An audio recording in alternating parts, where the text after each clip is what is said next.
Donc, bonjour à tous, je suis Didier Caravaca, le directeur de la société CMI et aujourd'hui, je vais vous présenter l'extranet IP Client. Donc, je vais introduire en vous parlant de IP Client, de cet extranet, de son intérêt. On passera sur l'ergonomie, donc ensuite, je vais vous montrer IP Client. On regardera des statistiques qui peuvent être mises à disposition de vos clients. Une nouveauté importante qui était attendue, c'est le côté responsive. Alors, c'est un anglicisme qui veut dire qu'on va pouvoir consulter IP Client à partir d'un smartphone. Donc, en introduction, déjà, je vous présente IP Client. C'est un extranet. Alors, c'est tout simplement donner la possibilité à ses clients de pouvoir avoir de l'information en lien avec votre ERP ou Ipsos via votre site Internet, via un espace client. Donc, évidemment, ça permet d'améliorer la relation client. Aujourd'hui, on cherche tous de la transparence, du temps réel, de l'information. Donc, c'est vraiment le but du portail client. Alors, améliorer la relation client, c'est donc à partir de Ipsos que vous allez pouvoir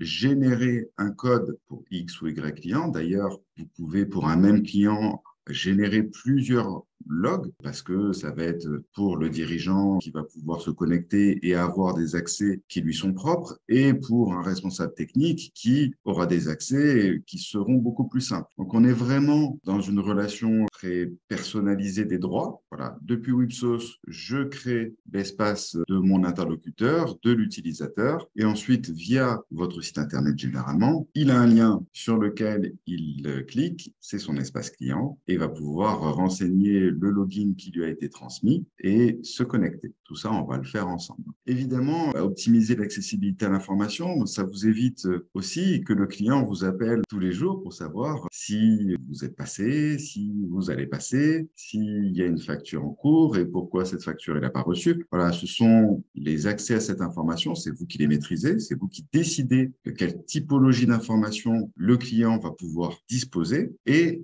évidemment, je pense que le plus grand des principes des extranets en général, par rapport à vos métiers d'installation et surtout de maintenance, c'est d'accélérer le processus SAV, c'est-à-dire permettre à un client de faire une demande d'intervention en temps réel. Cette demande d'intervention qui sera créée sur le portail client va arriver directement dans Wipso. Et ça permet ensuite pour vous de transformer cette demande d'intervention en bon d'intervention beaucoup plus facilement. Et bien maintenant, on va pouvoir aller voir cette extranet IP client. Donc voilà, alors on imagine que le client va sur votre portail, il va ensuite sur son espace, ça va l'amener sur un écran d'accueil et ça va lui permettre ici de renseigner le login que vous lui aurez envoyé à partir de Wipsos ou par mail. Voilà, le login, il se génère automatiquement. Le login, ici, je vais dans sa forme la plus simple, mais vous pouvez sécuriser comme vous pouvez sécuriser les mots de passe de Wipsos pour vos utilisateurs. Vous pouvez le faire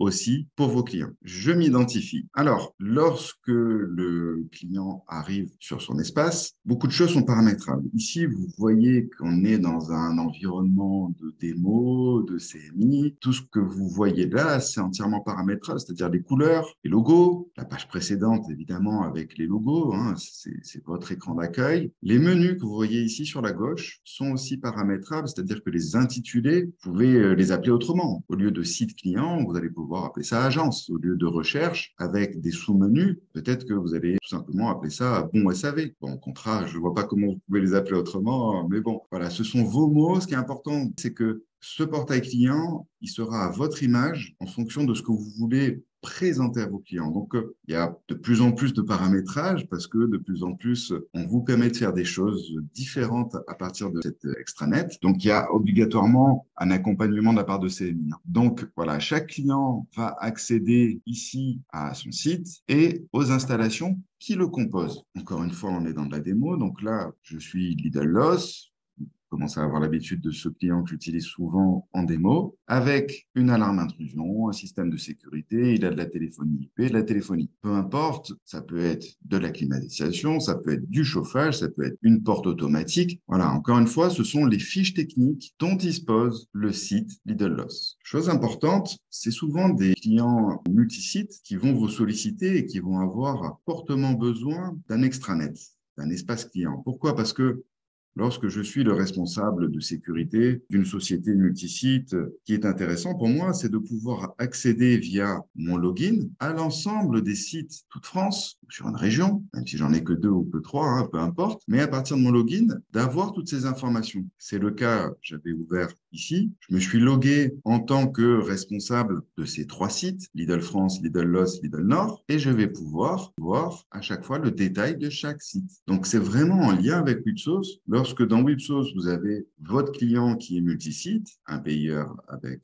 X sites, les personnes qui sont sur le payeur ou sur le groupe, hein, ces notions-là, vous les avez dans Wipsos, alors automatiquement, elles vont avoir un accès qui va être plus complet. Si je ne suis que sur un site, je suis le responsable du site Lidl Loss, je ne vois que mon site. À l'intérieur du site, j'ai donc plusieurs fiches techniques. Je peux à partir d'ici faire une demande d'intervention. Évidemment, c'est la base, je vous l'ai dit, c'est que je suis bien sur le site de Lidl Loss, l'installation alarme intrusion, et je vais pouvoir renseigner. Alors, gravité normale, les clients, c'est toujours urgent, hein. Alors, voilà ce qui me vient en tête depuis quelques jours. Besoin de carburant. Voilà, je peux ajouter un document. Et donc là, on va mettre une facture. Alors, j'avais déjà rentré mes coordonnées. Étant donné que c'est mémorisé, ça ressort. Le client qui fait sa demande via l'extranet, vous avez vu la simplicité pour le faire. La demande, elle a été prise en compte. Et vous allez recevoir des notifications dans Wipsos et on va le voir après. La solution aussi pour le client, c'est bien sûr de faire des demandes, de pouvoir consulter le parc matériel et visualiser plus en détail. Il y a des choses qui sont paramétrables, hein. Évidemment, ici, les généralités, là, il y a beaucoup d'informations. C'est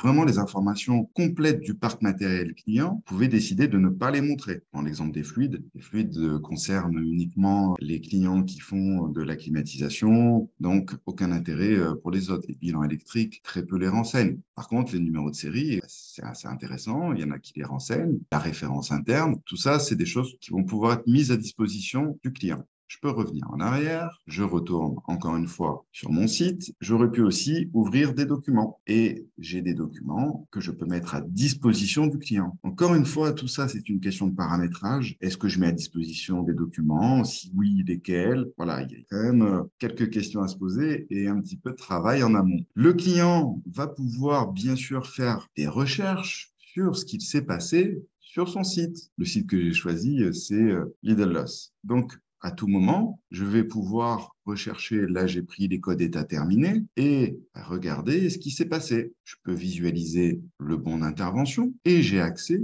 aux documents, c'est-à-dire au rapport d'intervention. Encore une fois, voilà, c'est vraiment la transparence là-dessus. Donc, si je reviens en arrière, voilà, je peux enlever le filtre, filtrer ici sur les terminés, sur les en cours, sur les affectés, non affectés. Voilà. Ici, vous retrouvez les codes état que vous connaissez en cours, à suivre, terminé. Et je fais mes recherches et j'en ai plus ou j'en ai moins en fonction de tout ce qui s'est passé. Voilà. Défaut d'ouverture ici, visualiser. Voilà, je retrouve. Pour ceux qui ont IP Connect, ce qu'a fait le responsable technique à partir de son smartphone remonte ici. La photo qu'il a prise, magnifique photo que j'ai prise, le bon d'intervention qui a été fait et réalisé par Christian le 10 octobre remonte automatiquement. Encore une fois, je mets à disposition les documents. Donc, le client va pouvoir faire ses propres recherches, voir où est-ce qu'on en est sur les demandes SAV, avec les notions de réalisation sous devis. Tout ça, c'est paramétrable, hein. On aurait pu très bien avoir un seul menu qui s'appelle Recherche SAV, mais là, j'ai fait exprès dans les paramétrages de le découper. Je peux voir aussi ce qu'il y a en chantier, ce qu'il y a en devis. Alors, j'accède à des documents, j'accède à des lignes.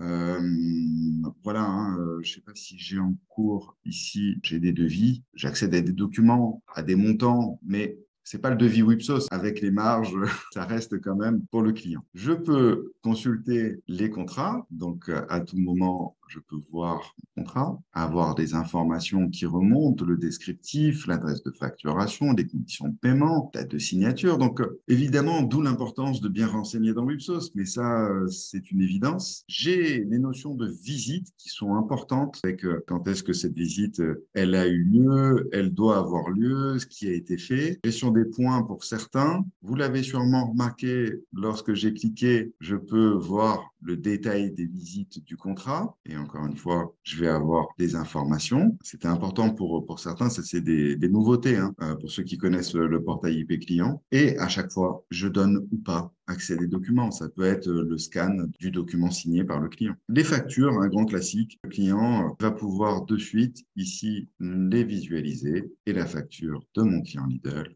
je la retrouve directement là. Avec les notions de en attente de paiement, en retard de paiement, alors elles sont toutes et en attente et en retard, il n'y a pas de distinction à avoir. Notion d'actualité, vous pouvez créer dans votre espace client des actualités. Quand vous ouvrez le portail avec votre login sur le site de CMI, vous devez atterrir sur les actualités. Ça veut dire que c'est paramétrable. La page d'accueil, vous la paramétrez. Là, c'est pas le cas là dans ma démo. J'avais décidé dans ce paramétrage qu'il arrive sur les sites.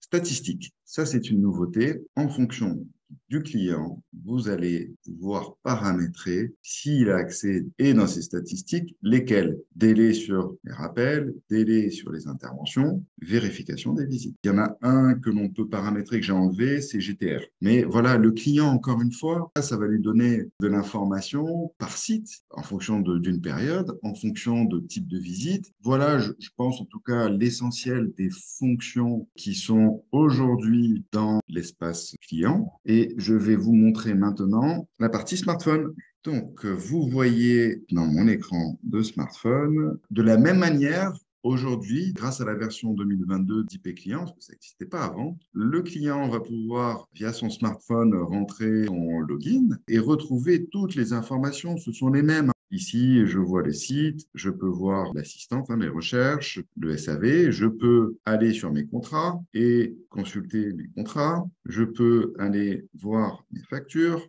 on retrouve les 3 factures que l'on a vues ensemble et les télécharger, début du téléchargement, ouvrir le fichier.